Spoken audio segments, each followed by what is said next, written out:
Escritor Helder Raimundo. Alguns autores se preocupam demais sobre como serão lidos no futuro. Albert Camus, com certeza, é um deles. Ele escreveu os textos A Inteligência e o Cadafalso, que basicamente é um guia no qual ele mensura alguns dos autores que influenciaram seus escritos, sempre com comentários brevíssimos, mas cirúrgicos acerca de tais autores. Émile Cioran, o romeno-francês, o maior pessimista dos filósofos, mais que Schopenhauer até, ele escreveu Exercícios de Admiração, que também é uma reflexão sobre o que ele admirava em cada um dos autores. No caso do romeno-francês, ele vai nos autores consagrados e elogia o que ele acha ter em si mesmo. É uma espécie de ode a si mesmo. Já Albert Camus dá várias dicas ao analisar o texto alheio sobre como devemos ler a obra dele mesmo, do próprio Camus.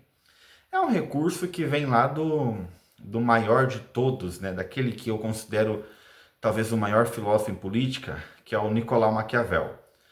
De que maneira? O Nicolau Maquiavel, escrevendo numa Itália dividida, ele sempre dava exemplo para falar do próprio país, de Roma, da Grécia Antiga. A arte da guerra é uma descrição muito mais sobre a antiguidade clássica do que da Itália do século XVI em que ele viveu. Por quê? Porque é mais fácil eu falar dos outros, eu falar de outro país, para que o meu gentílico entenda sobre o meu. Fora que eu não corro o risco de sofrer nenhuma represália. Então, para Camus e para o Cioran, para Milan Kundera, de alguma maneira, é muito mais fácil eu falar de autores consagrados e deixar com que o leitor siga essa trilha e interprete. O Camus está falando de Melville, mas ele está falando também dele mesmo. Está falando de Kafka, mas está falando da proximidade que ele tem com Kafka e de como ele quer ser lido. Então ele dá muitas dicas sobre essa maneira de interpretar. E é isso que ele merece. Por isso que os textos de um autor como Camus e como Kafka e Émile Cioran, alguns textos em aforismos, estilos textuais diversos, demandam de maior abstração.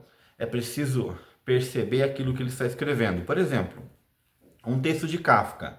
Se você pegar o enredo objetivo, você vai dizer que não serve para nada aquele texto. Mas o simbolismo é tão grande que você perde uma vida inteira, ou ganha uma vida inteira interpretando-o.